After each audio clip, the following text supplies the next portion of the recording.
Welcome to my ultimate guide to croutons. Roll the intro.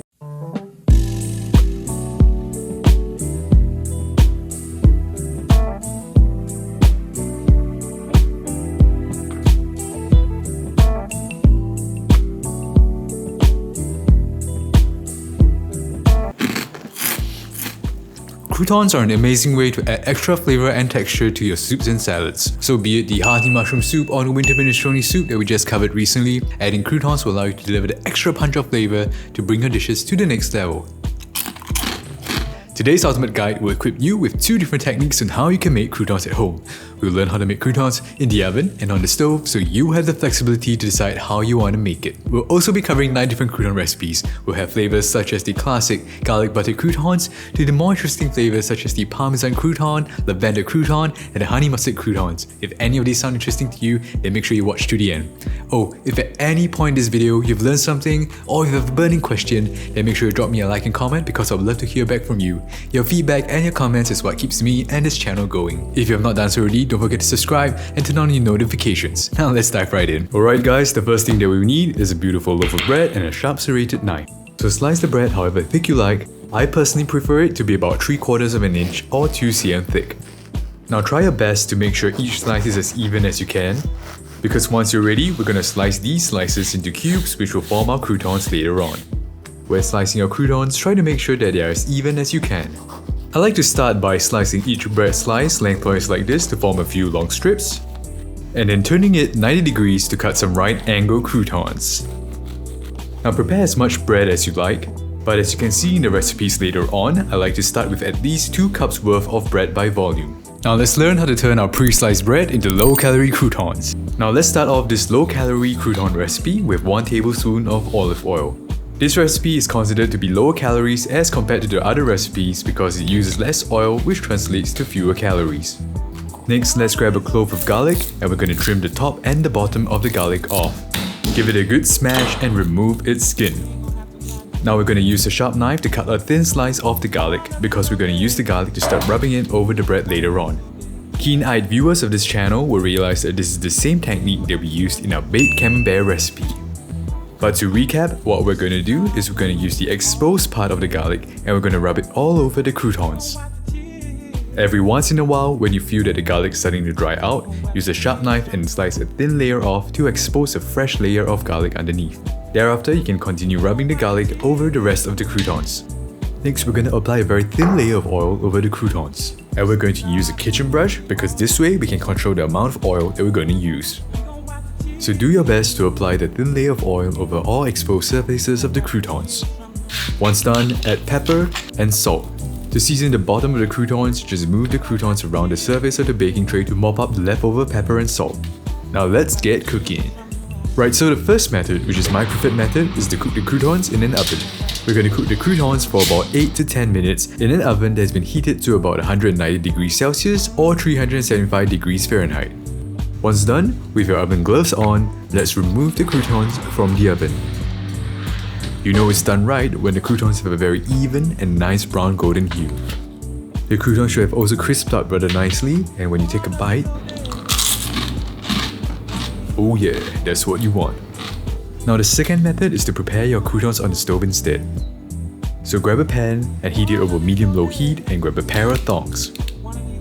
Once your pan is warm, add your croutons to the pan. Now make sure you don't add too many croutons to the pan and overcrowd it because this will prevent the croutons from browning nicely. So make sure you spread the croutons nicely and evenly around the pan and turn it every once in a while.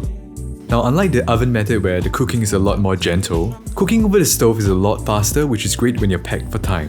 However, when cooking on the stove, I find that it's actually a bit harder to make sure that your croutons are cooked evenly. Also, make sure you don't walk away because you may very well end up burning your croutons. And there you have it, your low-calorie croutons done. Now that's how you make your low-calorie croutons. We've just learned how to make croutons in the oven and on the stove, so you essentially have all the basics you need to make croutons at home. Now we have 8 more recipes to cover, but I have one more thing to share. Remember that all these recipes are only guides, so let's say if you want to add more oil to increase the amount of flavor in your croutons, then by all means, go for it. Now for all you garlic bread lovers, this one's for you. Let's start with 2 cloves of garlic. Like before, we're going to remove the top and the bottom of the garlic, give it a good smash and remove its skin. Next, give the garlic cloves a good nice chop. You want it to look like this. Next, we're going to melt about 2 to 3 tablespoons of butter over a medium-low heat. As soon as the butter has melted, add your minced garlic and some parsley and give it a good stir. After about 30 seconds, remove it from the heat. After the butter has cooled down and the garlic flavor has infused into it, add 2 cups worth of croutons to a baking tray and add your garlic butter onto your bread. Add some pepper and salt and give it all a good mix. Now cook it with your preferred method, and once you're done, you'll be greeted with an amazing aroma of garlic bread. Now you can set your bread aside to cool down, and you can snack on it if you want to as well. And there you have your garlic butter croutons, done. Ooh la la, now for the versatile herb croutons. For the herb croutons, let's start with 2 tablespoons of extra virgin olive oil.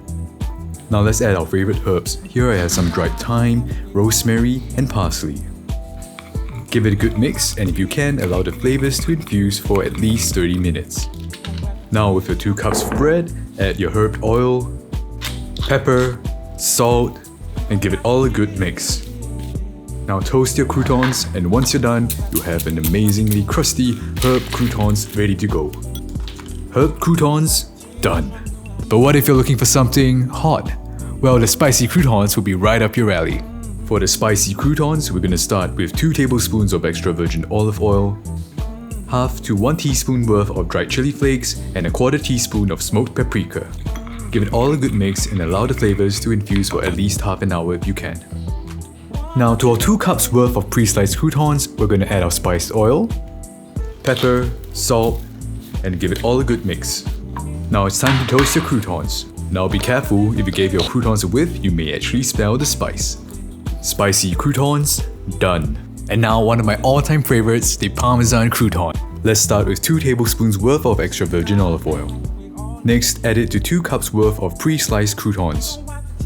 Now start grating a very generous amount of Parmesan over your croutons, followed by your pepper and salt. Give everything a good mix, and then add more Parmesan. Now it's time to toast your croutons. Once done, we're gonna do something really naughty. We're gonna add more Parmesan.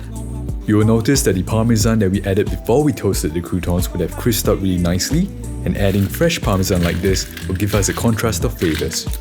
Parmesan croutons, done. If you're looking for something nutty, then the sesame crouton may be just what you need.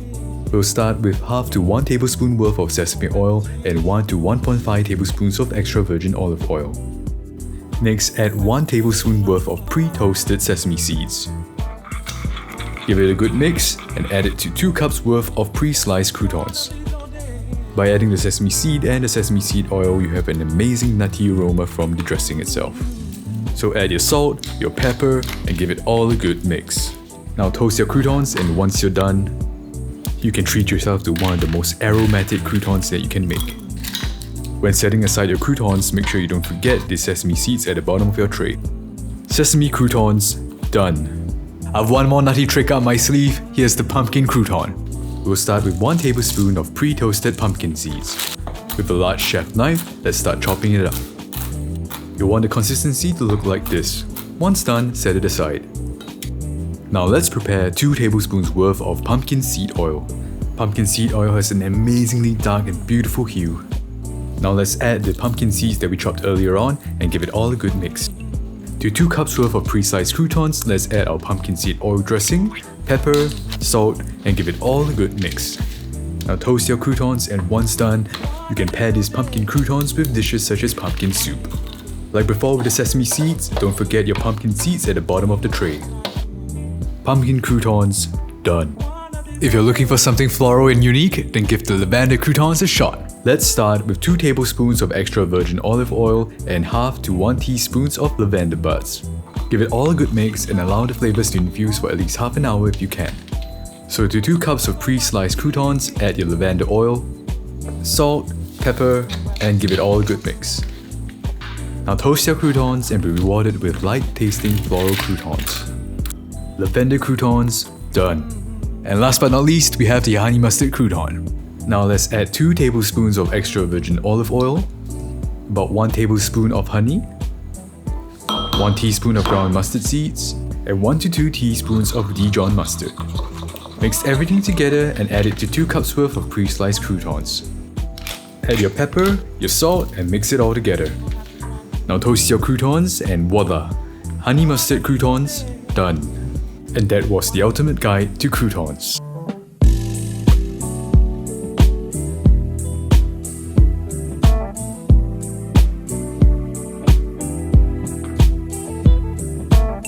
Now that's my ultimate guide to croutons. Now one more thing, you can actually store your croutons in the fridge for about 2 to 3 weeks, so feel free to make a batch in advance to use it later on.